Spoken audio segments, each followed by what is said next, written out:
Thixo Somandla, izinyembezi zami sezaba ukudla kwami. Imini nobusuku Baba, bonke engihlala nabo bathi kuphi na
Hallelujah.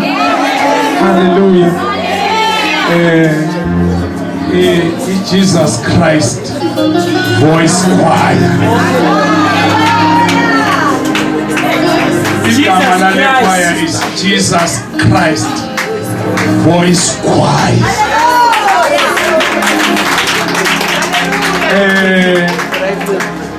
Mawufuna ukujoyina sine marketing director lapha ubanene.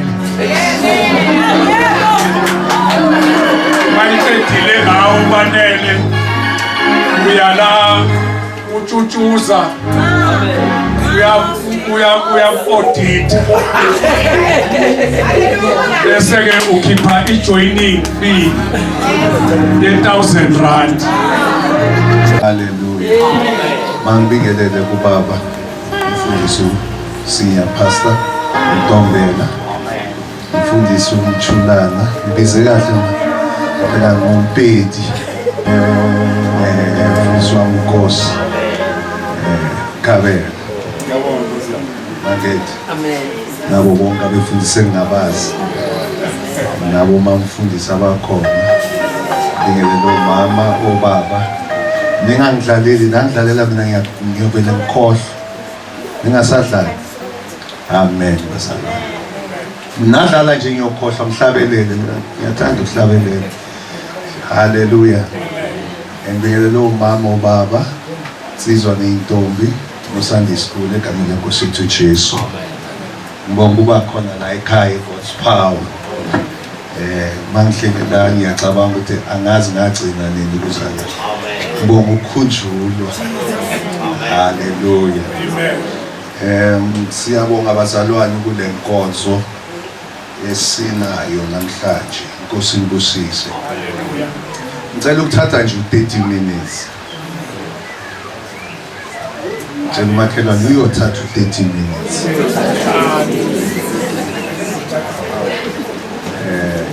Kulo 30 minutes ngiyacela mfundisi ngoba nithe inkonzo kubonga.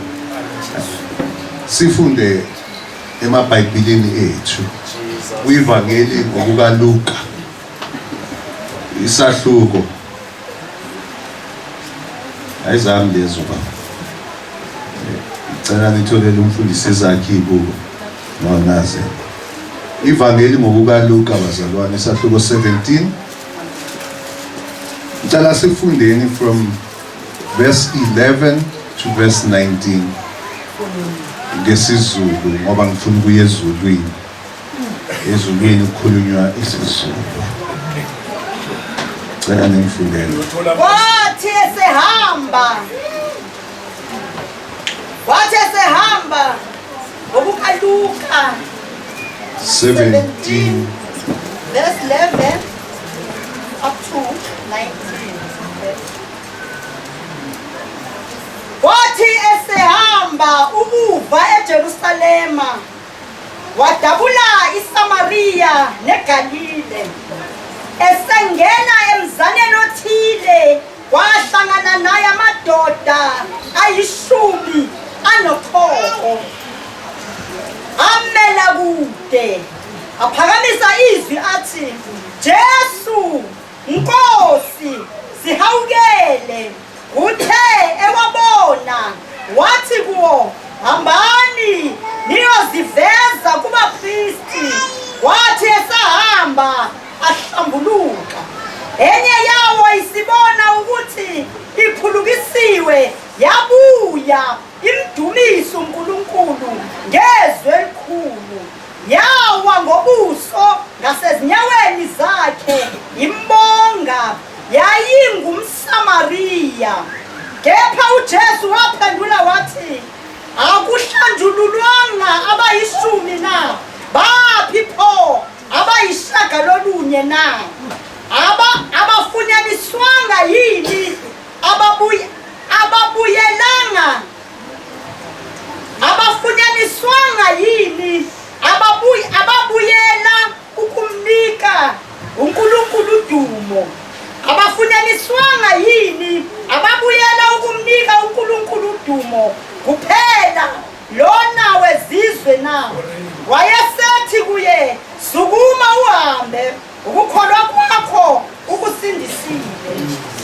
Sibonga izwi lakho liyaphinda ligcobe namhlanje ngegama lenkosi yethu Jesu. Amen. Ngicela utshele umakhelwane isihloko sami namhlanje, ngicela umbheke usho lamazwi kuye. Ithi bonga. Ngathi awumtshelanga kahle. Ngicela utshele umakhelwane isihloko. Awumtshela ngathi uyasaba ukumtshela nje. Isihloko sethu namhlanje sithi bonga. Be thankful. Be grateful. Bonga.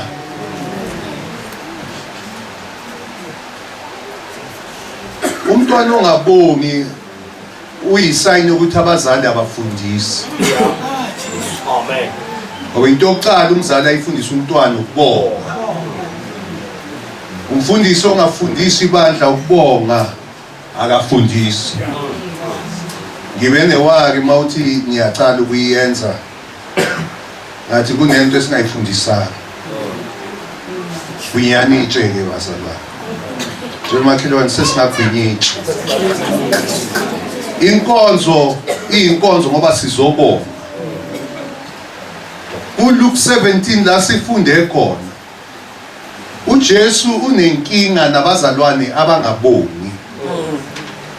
Kahle mawufunda iBhayibheli ngokubonga kwincwadi yabasekwa chapter 1 lithi umuntu ongabongi inhliziyo yakhe imnyama nengcondo useless. Njalo makhelwane mawungabongi inhliziyo imnyama nengcondo useless. So uJesu une-issue nabantu abangabongi. Lithi iBhayibheli beza abanesifo sochoko bebawu-10. Kodwa iBhayibheli lithi mabamemeza bacela uJesu ukuthi abahlanze. Wabatshela ukuthi bahambe bayozibonakalisa kumprofeti, kumpriest, I'm sorry. iBhayibheli lisitshela ukuthi esibahamba baba ngcono. Hallelujah. Ngiyabonga baba ngcono. Esibahamba baba ngcono endleleni yabo mabasaqhubeka nokuhamba ngathi lebo ngipheyo ingcono. Sozwile ngathi le ingcono. Amen. Ngiyabonga baba. As they were going bazalwane lithi oyi-1 wabuyela emuva wayokubonga. Ngendlela wabonga ngayo ngezwi elikhulu. Wabonga uJesu wabuza umbuzo. Uthi kanti beningasiwu-10. Now umbuzo, where are the 9? Lithi iBhayibheli waba nenkinga uJesu ngoba uJesu unenkinga yabantu ababusisekile kodwa babebathulile. Buza umakhelwane uthuleleni ungaboni. uNkulunkulu usekenza izinto ezingaka bese uthule ungaboni. Unenkinga uJesu ngabantu abamukelayo bathulile. Bathula abantu kube sengathi uNkulunkulu akenzanga lutho. Kodwa uNkulunkulu abazenzile ukubonga. Awumelanga uforced ukubonga ngoba le ndoda yajika iyodwa. Abanye benu nifuna size siorganize inkonzo yokubonga. Size sithi bazalwane siyokhipha malini. Asimelanga size siku-announcele kumele ibe phakathi kwenhliziyo. Ukujike nawe uyobonga. Tshela makhelwane makujike nawe noma singakutshelanga. Jike nje ujike yazi uyobonga. Ya ungafuni announcement. Ungafuni inhlelo. Kwakunganahlelo la. There was nothing ethi kuyi-program yokubonga. Kodwa yajika le ndoda. Yayobonga. Ngisho ukuthi asidingi ukuthi size sikushaye sikuthethise. Size sikhiphe ivesi lokubonga. Bazalwane nisekhona. Ukubonga yinto emele ibe phakathi komzalwane. Uma umzalwane ephila umele akwazi ukufunda ukubonga. Ungashunyayezwa ngokubonga. Kumele kube phakathi kwakho ngoba inkonzo icala phakathi. Hallelujah bazalwane. Hallelujah. Tshela umakhelwane inkonzo iphakathi kumuntu. Mtshela ukuthi ongazange uzothatha inkonzo bowuletha inkonzo. Kunabanye bazele ukuzothatha inkonzo nje. kanti umzalwane makazi uza nenkonzo ephakathi kwakhe uza azobonga. Oh yes. Amen. Ungathi worship engenzi kahle wena uze nenkonzo letha le yakho. Ungathi umshumayeli bekangashumayeli kahle iza nenkonzo. Yes. Umuntu obongayo uletha inkonzo. Yilento eyenza le ndoda ijike iletha inkonzo. Buza umakhelwane iphi inkonzo yakho? Inkonzo yakho zwa. Hawu kwaphela uamen makumbuze futhi ngilekelele ngisize mzalwane. Ukubuze lo muntu iphi inkonzo inethile. Iphi inkonzo yakho zwana. Abanye benonzanga nenkonzo nizothatha inkonzo. Awuzanga nomkhuleko uzothandazela. Awuzanga neculo ufuna ukuculelwa. Awuzanga nomnikelo ufuna ukunikelelwa. Awuzanga nezwi ufuna ukushunyayezwa. Mhlawumbe futhi kutsizwa walivala last week Sunday khona ulivula namhlanje. Ngoba uzanga nenkonzo kodwa lo muntu uyajika. Uza nenkonzo yobonga. Ngicela umbuzo umakhelwane iphi yakho inkonzo?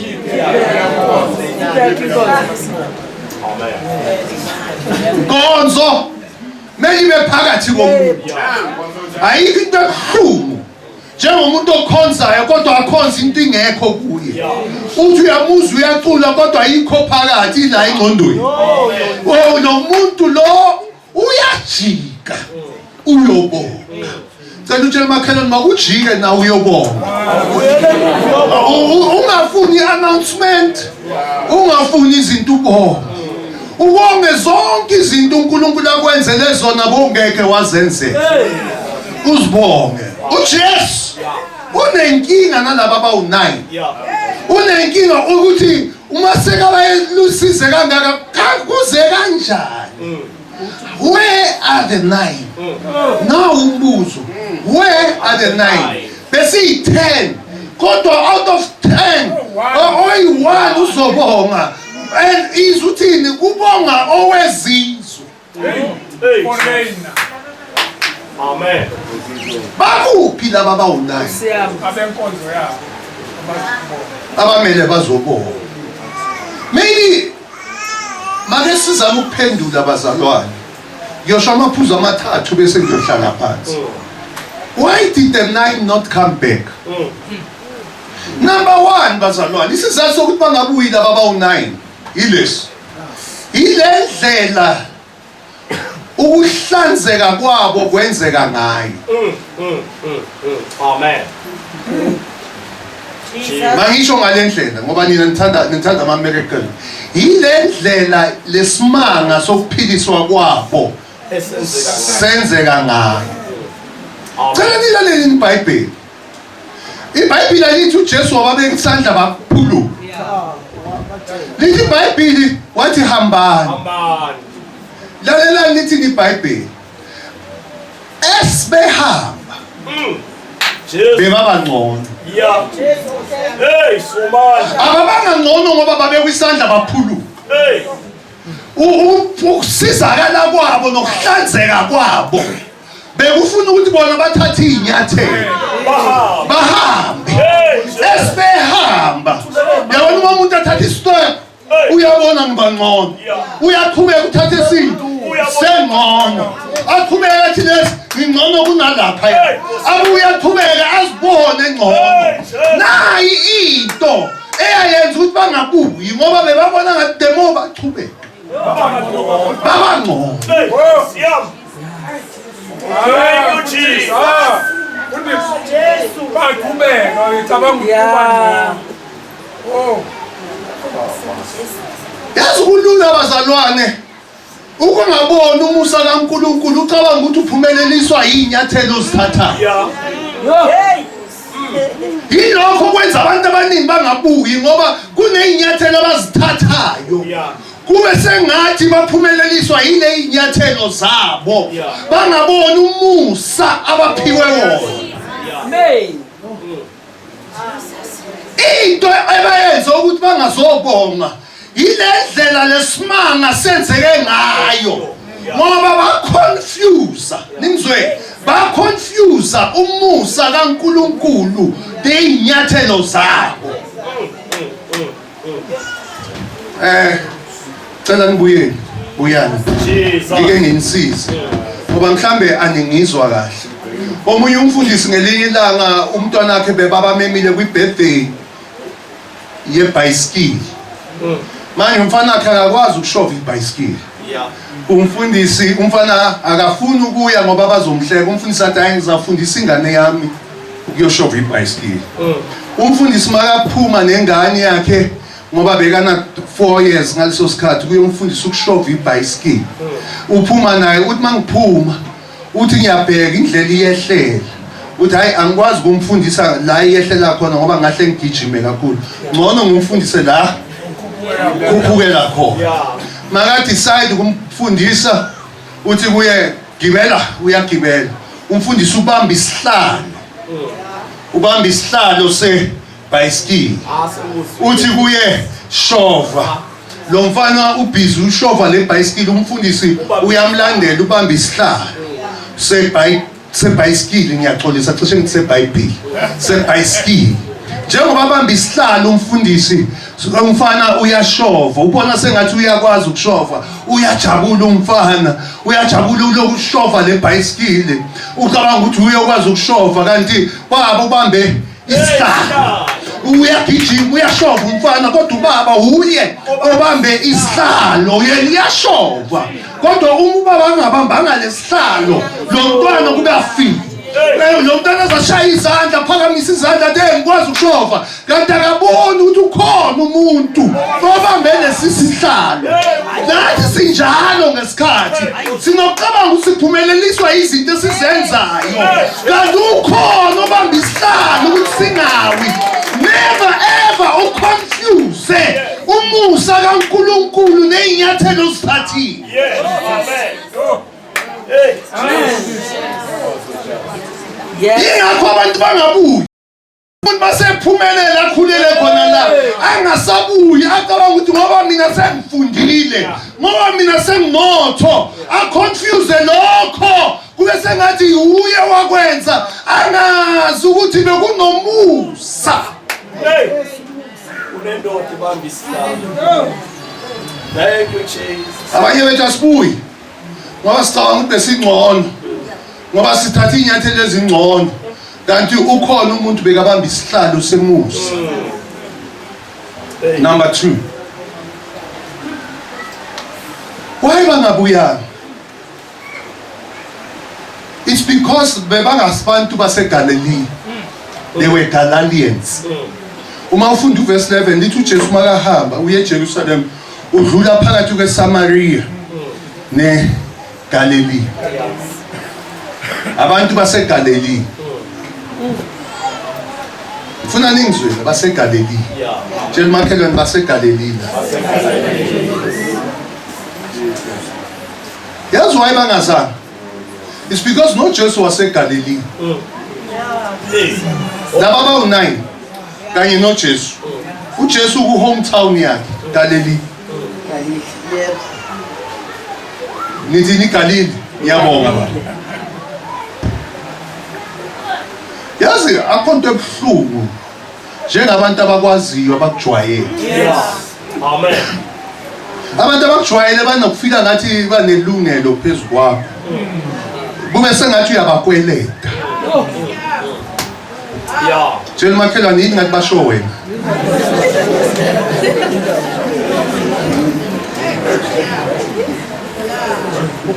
Ukhuluma ngabantu abakujwayele abakwaziyo. The reason why bebangakwazi ukubuya because bamazi uJesu bamaze ekhula. Bazi yonke into ngoJesu. So ababoni isizathu sokubuya ngoba bajwayelene naye. Yazi bafundiswa abanganiboni banjwayele. Amen. Yabona mina bazongibonga. Bazongipha eningi ubabone bawunevuselelo bapha abantu bonke imali eningi.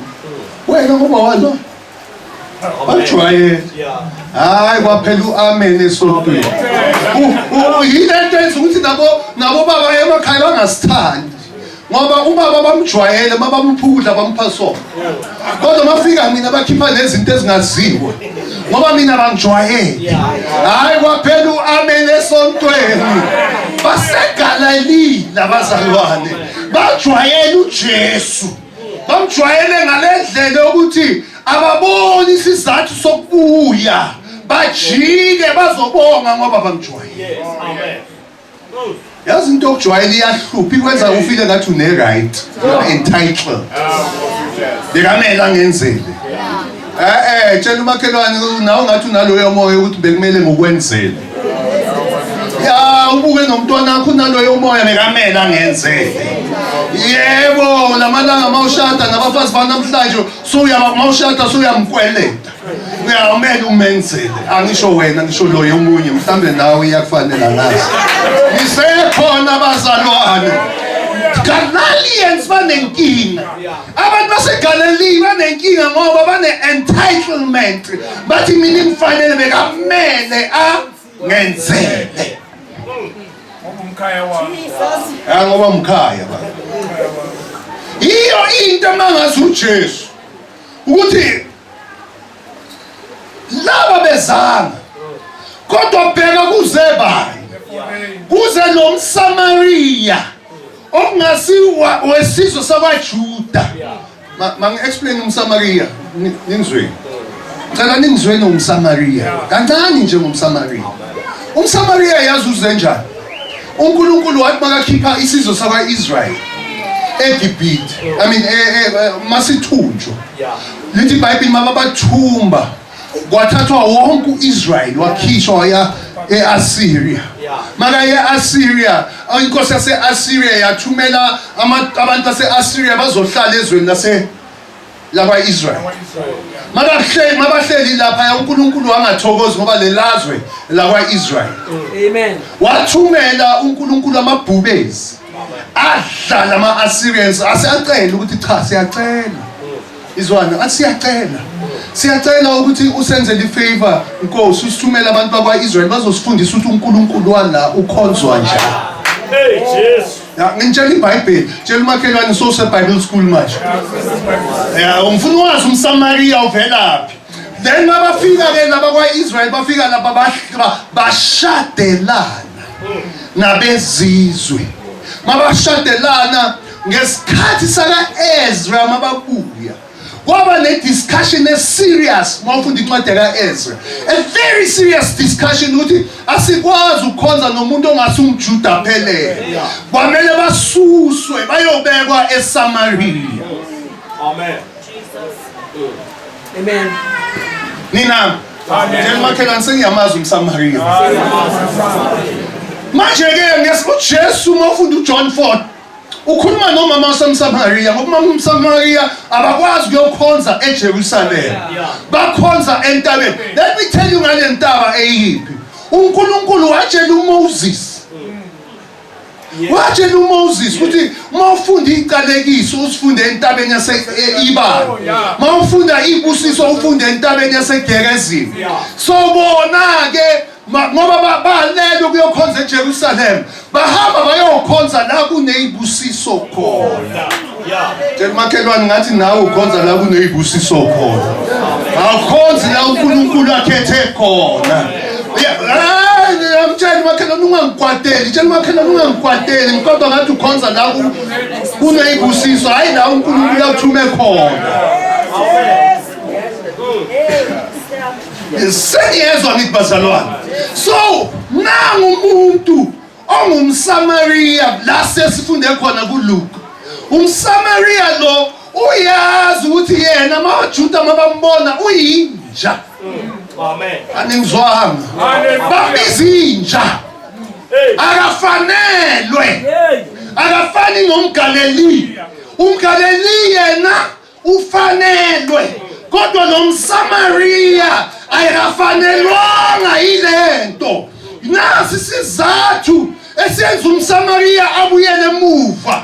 Ukuthi uyazi ukuthi lento engenzelwe yona bengamfanele. Bonke laba bangabuyi yilaba bathi beyimfanele.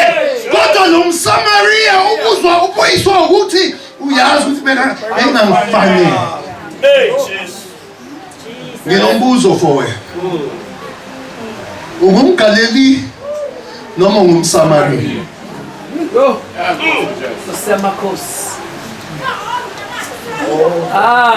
Ngiyabona ufuna ngidlule, ngikwazi ukudlula.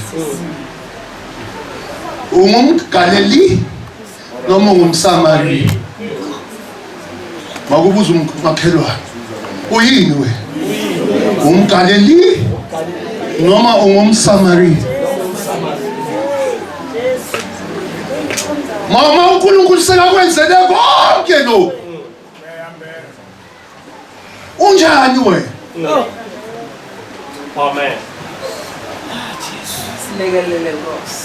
So kokucala bahlule ukubuya Bazobona. ngenxa yokuthi isibusiso size ngenye indlela. Okwesibili inkinga yabo ukuthi bangamaGalileans. Okwesithathu mhlambe sibona ngalendlela ababo lomSamariya abonga ngayo. Bheka lithini iBhayibheli lithi wabuya zobonga ngezwi eliphakeme edumisa uNkulunkulu. Mhlambe labazalwane bajika bayobonga privately so. Abaye wena nibonga private. Tshela makhelwane ngathi wena ubonga private. Angifuni ukwenza lamaGalileans abantu ababi. Tshela makhelwane umfundisi uyakuzama nawe akafuni ukwenza umuntu. Mhlambe babonga private. Abafunanga ukubonga nje public. Mhlambe bafana nathi. Yazi ukwazi umuntu athi mina ngikho loud. Nike namuzi. Laba bangapha bazongizwa mabathi yazi in actual fact mina I'm an introvert. Not extrovert. I'm not an extrovert. Yazi mina angikwazi ukukhulumela phezulu. Mhlawumbe le 9 indlela ababonga ngayo bebangekho Extrovert. sele ngo5 ngicale ngo22. Ngiyabonga ngimangela ukuthi kuze njani ngigijima kangaka. Mhlawumbe bazalwane babonga kanjalo and nawe mhlawumbe uthi hayi angikho loud. Ngifuna ukukutshela ukuthi unamanga. Tshela umakhelwane umfundisi ukuthi unamanga. Ngisho laba bathi mina ngikhulumela iphezulu ngikhulumela phansi unamanga. Aningizwanga bazalwane. Anguprofethi ngiyakutshela. Ningizwile bazalwane. Unani? Mawucala ukuthi mina I'm not a loud person lalela namhlanje umfundisi akaprofethi uyakutshela ukutshela 99 unamanga. And I'll tell you why. Masase ubaby wena usase ubaby. Yeah. Bokhala umemeza umakhelwane azabuza uma wakho. Niyenzani leyo ngane? Amen. Hey, phandle yomntwana ukudla shintshani ingabukeni. Yini kwenzakalani ngaleyo ngane? Bowumemeza wena unamanga mawuthi wena. Ngisho nalo othi mina ngithandaza enhlizweni unamanga. Awumawuthi angikwazi ukukhuluma unamanga. Tshela umakhelwane umfundisi uthi unamanga. Amen. Amen. That is why this Samaritan makabuya akakwazi ukubuya ebonga nje. Lithi iBhayibheli with a loud voice. Jesus. Loud bazalwane. By the way, mawubonga awuzenzeli wena, awubongi wena, ubonga loya. Ufuna wonke umuntu abone. Why ufuna ubonga ngathi uyazibonga? Yeah. Yabona masisenkonzweni bazalwane. Yonke into esiyenzayo yazi ubani ohleliso phansi. uNkulunkulu usibhekile. Amen. Ngisho ukuthi mawenza inkonzo, utshela umakhelwane mawenza inkonzo. I-audience yakho uNkulunkulu, ngitshele i-audience yakho uNkulunkulu. uNkulunkulu obhekele inkonzo uyilethayo. Ungenzi ngathi wenzela thina. Wenzela uNkulunkulu kune-audience oyenza ekhona la uNkulunkulu uqobo uhleli ulalela umntwana wakhe lethi inkonzo. Why wena umele ulethe inkonzo sengathi hayi unamahloni? Amen. Nisekhona bazalwane. Hallelujah. Kunabantu ababelievayo ukuthi it doesn't have to be loud. Mhlambe laba 9 benze njalo bacabanga ukuthi it doesn't have to be loud. Ngisanenhlanhla abazali bami basaphila bobabili. Uma wami ngebirthday yakhe ngi-first born ngilanywa akahle belanywa amantombazana awu5 sengilanywa ayi4. Umama wami uyazikhulumela. Ngebirthday yakhe ufuna i-present yakhe kithi sonke. Uyositshela kahle uma akafuna isitsha kube i-present yakhe ngoba siyodlela kuso nebhodo uyosiphekela kulo. Ngikhuluma ngoma wami. Sengiyanigayida manithengela bomama benu ama-present. Akafuni into yasendlini ufuna siyomthengela okwakhe. And usiphe ne-benchmark uma wami. Ukuthi ngebirthday yakhe sonke simthengele amaroko or something. Azoyigcoba. Seningizwile ne? Lalela naqhubeka athini ngifuna nizweni ngoma wami. Athi futhi ungayi kuyithenga eEdgars. Buka sengikhohlwa legama lale shop. Ikhona nala Lakeside. Queen's Park. Athi mawuhlulekile uqale eQueen's Park. Mawuhlulekile. Niyazi Queen's Park iyadura nithi. Ngoba umama uyazwisisa. Uthi awukwazi ukubonga kube normal. Mawubonga kumele kube loud. It must be a loud voice. Abanye bendlela enibonga ngayo nibonga normal. Tshela makhelwane makukase mawubonga manje yenza noise. Tshela makhelwane make yenza noise lento obonga ngayo.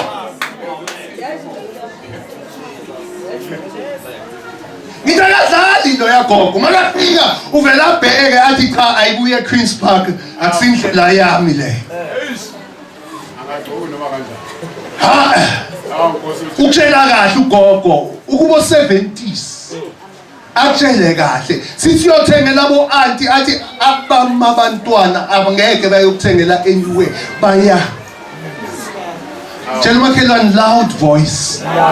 Ningakwati bomama ngiyanikhulumela phela ngapha. Bangalokhu banibeka uyogcoka nini nawe edukayo wathi babazala wami eduka. It must be loud bazalwane. Tshela makhelwane ungamangali ukufundisa khuluma kanje aphethe ubhobho ufuna ukuthi wazi ukuthi awubongi normally. It must be loud voice. Hallelujah bazalwane. Kube a loud voice. If siyabonga kungekho loud asikabongi. Sizobonga singakeza ubuhlungu bokubonga asikabongi. Mina ngiyangimangaza nina eningafuni ukuba loud. Uyakhumbula lela ngabo seyinkingeni uthandaza. Uyakhumbula bongathi help Jesus help. What help? Uyakhumbula ukuthi umemeza njani umbisa umdinga ukuthi angenelele ezintweni zakho. Namhlanje ukusizile ufuna ukuthi help. Ithi praise.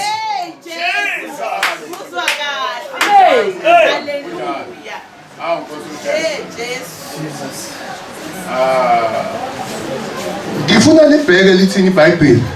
Lithi le ndoda mayijika ungadlali uzongosha ungadlali. Izwana uthini lithi iBhayibheli. Lithi lo mSamariya makabuyele emuva. Ngicela ningizweni. Lithi wabuyele emuva praising God and thanking Jesus. Bekadumisa uNkulunkulu ebonga uJesu. Nizwile ubenzani? Edumisa uNkulunkulu ebuya ebonga uJesu. Nayi into engihluphayo ngabazalwane. Abazalwane ababonga isitsha esasetshenziswa. Omunye umfundisi wami omunye umfundisi baya e-restaurant. Fortunately for them abase-restaurant i-waitron yabo imember yalomfundisi ovakashele.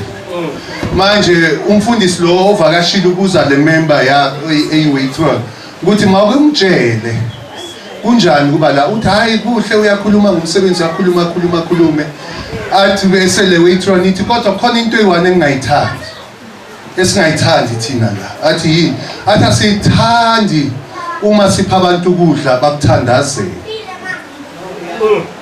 Okay. Ningizwile ngithi Hallelujah.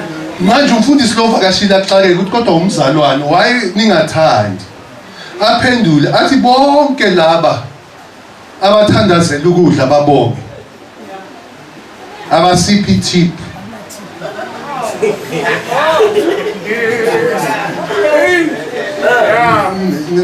ningizwile bonke laba abenzani ababonga ukudla abenzini abathipi ngoba bayakwazi ukupraise uNkulunkulu bangafunda ukubonga isitsha esisetshenzisiwe ukuze bafike la bakhona. Amen. Abanye benidumise uNkulunkulu nangabongi lezitsha ngiyazibona ngiyazikhomba ningangisejele ngoba kukhomba lamalanga sekuyicrime kodwa ngithi ningangisejele nezibona lezitsha.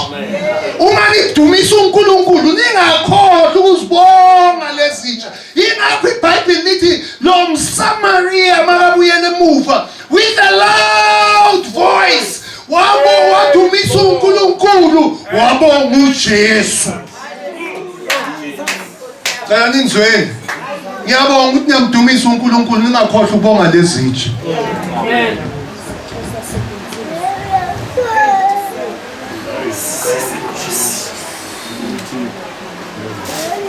UmSamaria wajika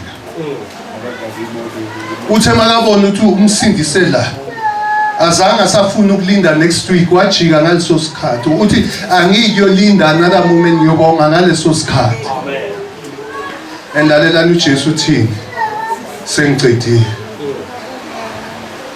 masebonga uthi ukukholwa kwakho ukuphelelisile akathi ukukholwa kwakho ukuphilisile. Amen. Hey, ngoba abanye baphilile kodwa baphelelanga. Tshela umakhelwane uphelele noma uphilile.